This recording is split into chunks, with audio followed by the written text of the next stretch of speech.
वायुमंडल पृथ्वी की बाहर वायु की परतों को वायुमंडल कहते हैं।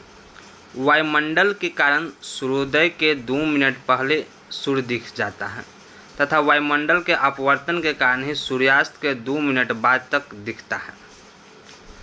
अर्थात वायुमंडल से दिन की अवधि बढ़ जाती है। वायुमंडल उल्कापिंड से हमारी रक्षा करता है। वायुमंडल की 5 परतें होती है। क्षोभ मंडल ट्रोपोस्फियर, समताप मंडल स्ट्रेटोस्फियर, मध्य मंडल मीसोस्फियर, आयन मंडल आयनोस्फियर और बाह्य मंडल एक्सोस्फियर।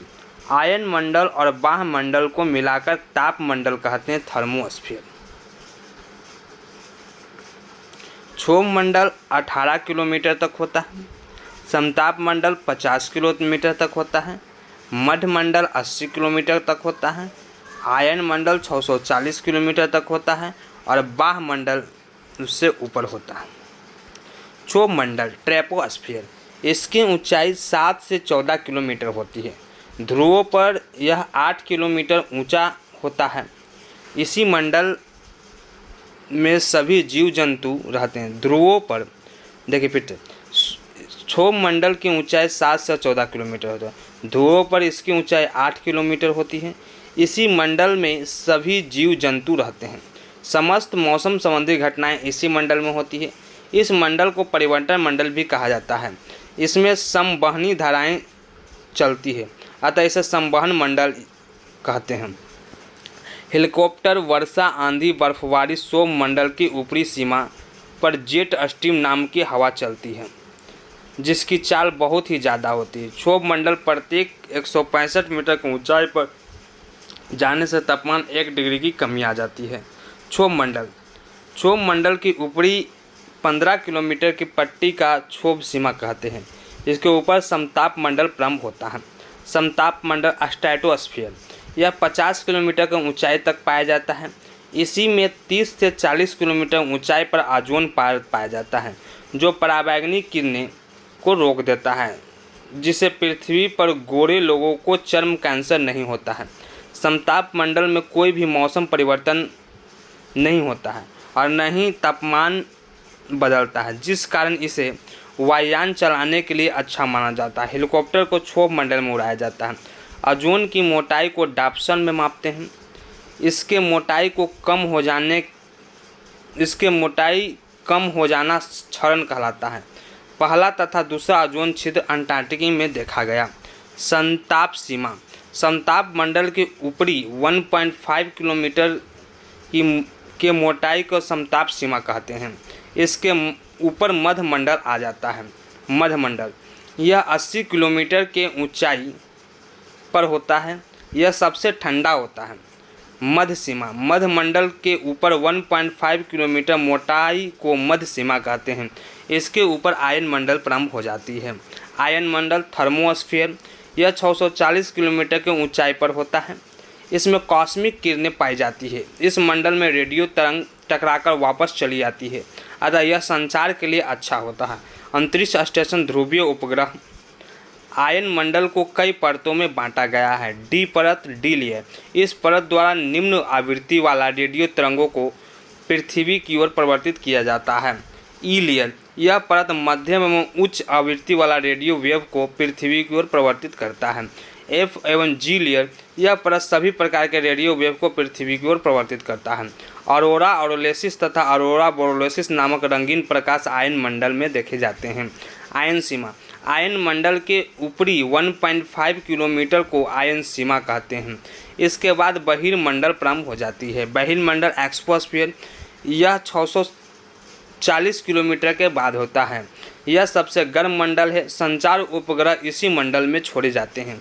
इस मंडल में हीलियम तथा हाइड्रोजन की अधिकता होता है। बहिर्मंडल सबसे बड़ा होता है, अतः इसे आयन मंडल कहते हैं। बहिर तथा आयन मंडल को मिलाकर ताप मंडल का निर्माण होता है और इसे ताप मंडल कहते हैं। तापमान, आधुनिक विचारधारा के अनुसार वायुमंडल के 2 भागों या परतों में बांटते हैं। सममंडल, इसमें भारी गैसों की अधिकता होती है। 80 किलोमीटर की ऊंचाई तक पाया जाता है। इसमें क्षोभ, समताप तथा मध्य मंडल आते हैं। सममंडल में क्षोभ, समताप तथा मध्यमंडल आते हैं। विषम मंडल, इसमें हल्की गैसों की अधिकता होता है।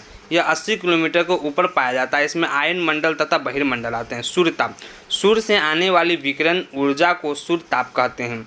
कुल सूर्यताप का 35%, 27% बादल परिवर्तित, 6% वायुमंडल परिवर्तित और 2% धूल कण परिवर्तित कर देते हैं। अर्थात कुल सूर्यताप का 35% टकराकर वापस लौट जाती है, जिसे एल्विडो कहते हैं।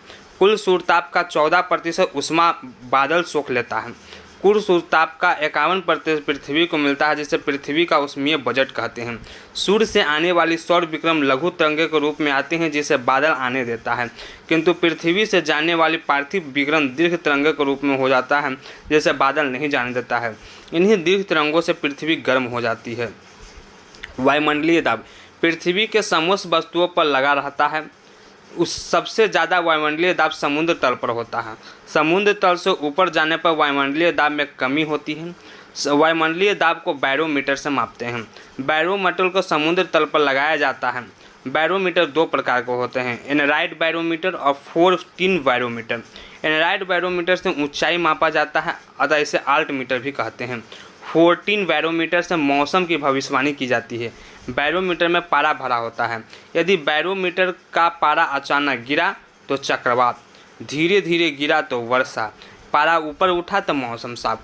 वायुमंडलीय दाब 1013.23 मिलीबार होता है। यह 76 सेंटीमीटर भार के दाब के बराबर होता है। प्रत्येक 600 फीट की ऊंचाई पर जाने पर वायुमंडलीय दाब 34 मिलीबार की कमी होती है। वायुमंडलीय दाब तथा ऊंचाई में उल्टा संबंध होता है। वायुमंडलीय दाब की पेटियाँ, पृथ्वी पर 7 वायुमंडलीय दाब पेटियाँ हैं। विषुवत रेखीय निम्न दाब पेटियाँ, यह दोनों गोलार्ध में 10 डिग्री अक्षांश तक पाई जाती है, जहाँ निम्न दाब के कारण सूर्य अत्यधिक तापमान होता है।